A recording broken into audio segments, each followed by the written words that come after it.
বর্তমান অবস্থা সব মিলাই আমি একটা মানে আম কুল এবং অন্যান্য যেসব ব্যবসা আমার আছে সব মিলাই একটা ভালো অবস্থানে আল্লাহ তাআলা রাখছে আমাকে। তো এই সব খরচ বাদ দিয়ে মোটামুটি আমার মাসিক ইনকাম 2 লাখ টাকার উপরে।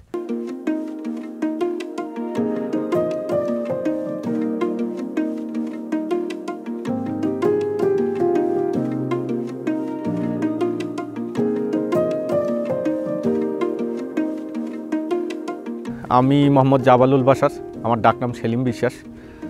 আমার মূল প্রতিষ্ঠানের নাম হলো মেসার্স জেবি এন্টারপ্রাইজ, আমার নিজের নামেই। আর এই ফার্মটা করছি আমি আমার মায়ের নামে, জাহানারা অ্যাগ্রো ফার্ম।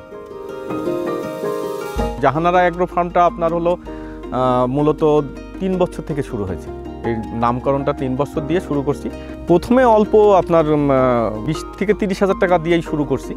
তখন আমার কাছে আপনার ব্যবসার টাকা প্লাস হলো চাকরির বেতনের টাকা দিয়ে শুরু করা আর কি। আমি প্রথমে 6 বিঘা জমি আপনার আম্রপালি দিয়ে শুরু করছিলাম। সেই সময় আপনার এই 6 বিঘা জমি আপনার 600 গাছ দিয়ে শুরু। এরপরে আপনার 3 বছরের মাথায় ওইটা আমি 2,63,000 টাকায় প্রথম বিক্রি করি।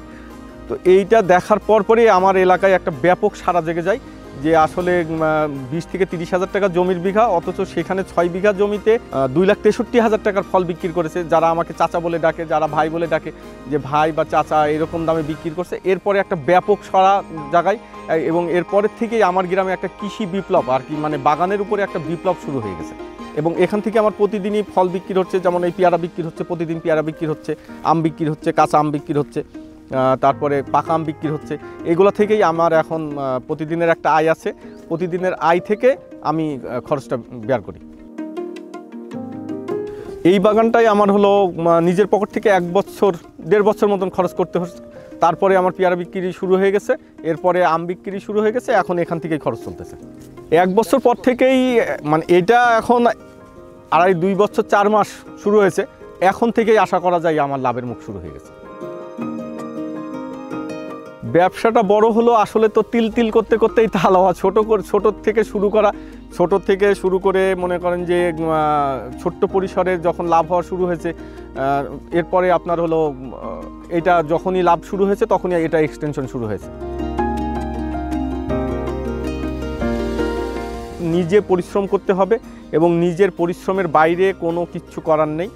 মানে নিজে পরিশ্রম করলে আপনি আপনার সন্তানকে বা আপনি আপনার জিনিসটাকে আপনি যতটা ভালোবাসেন, আপনি অন্যের উপরে দায়িত্ব দিয়ে, আপনি একটা কেয়ারটেকারের উপরে দায়িত্ব দিয়ে সেই আশা করা কখনোই ঠিক না। আমি যারা তরুণ উদ্যোক্তা আছে তাদেরকে, যারা উদ্যোগী হতে চাচ্ছেন, আমি ওনাদেরকে বলবো যে আসলে আপনি নিজে পরিশ্রম করতে পারবেন কি না এইটা আগে আপনার মেন্টালি প্রিপারেশন হতে হবে। আপনার মানসিকভাবে প্রস্তুত হতে হবে যে আমি আসলে পরিশ্রম করতে পারবো কিনা, খেতে খামারে আমি পরিশ্রম করতে পারবো কিনা। এই পরিশ্রম যদি আপনি করতে পারেন তাহলে আপনি অবশ্যই লাভবান হতে পারবেন। আর আমার ভিতরে আরেকটা জিনিস কাজ করছে, সেটা হলো যে মানে যে আসলে এরকম মানুষের ভিতরে হওয়া উচিত। বাবার যতই থাকুক না কেন, আমার কিন্তু পৈতৃক সম্পত্তি আছে, আমার বাবার একটা অবস্থান আছে, সেই দিকটা কিন্তু আমি সবসময় মনে করেছি না, এইটা বাদ দিয়ে আমি নিজে থেকে স্বাবলম্বী হব। আমার বাবার সম্পদটা বাদ দিয়ে আমি আমার সম্পদ থেকে স্বাবলম্বী হব। এই চিন্তা চেতনা থেকেই কিন্তু আমার এই পথ চলাতে এরকম কীরকম যে মনে করেন যে দাদার পরিচয়ে পরিচিত যে সে হলো গাধা, বাবার পরিচয়ে পরিচিত যে সে হলো আধা, আর নিজের পরিচয়ে পরিচিত যে সে হলো শাহজাদা। তো আমি হতে চেয়েছি, আমি ক্ষুদ্র পরিসরে হোক না কেন, আমি আমার পরিচয়ে পরিচিত হয়েছি। আমি আমার ব্র্যান্ড মার্কেটে দিয়েছি। চিটাগাংয়ের মার্কেটে সেলিম মার্কা আম গেলে সেটা অবশ্যই বেশি দামে বিক্রি হয়।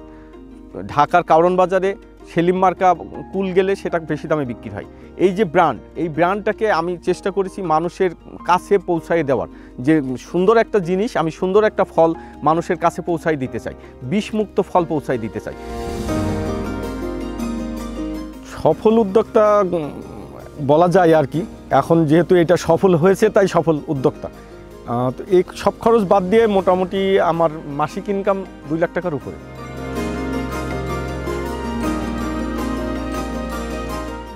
বর্তমান অবস্থা সব মিলাই আমি একটা মানে আম কুল এবং অন্যান্য যেসব ব্যবসা আমার আছে সব মিলাই একটা ভালো অবস্থানে আল্লাহ তাআলা রাখছে আমাকে।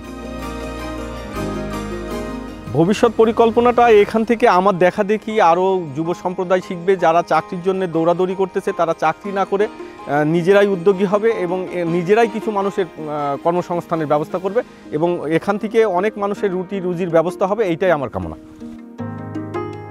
আমি দেখলাম আর হুট করে ফেললাম এরকম না, আমাকে আসলে দরকার হলে সরজমিনে সেখানে যেতে হবে, দেখতে হবে আসলে উনি কতটা সার্থক হয়েছেন, কিভাবে হয়েছেন।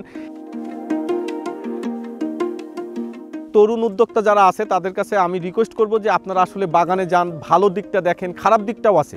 এটার পেছনে কিন্তু এর যেমন একটা সূর্যের আলো আছে, আলোর পাশে কিন্তু একটা আধার আছে। আমাকে কিন্তু আগে আলো দেখার আগে আধারটাকে খুঁজে বের করতে হবে। তো এই আধারটা দেখে তারপরে আপনি বিনিয়োগ করেন, তাইলে আপনার মানে লস হওয়ার সম্ভাবনা নেই।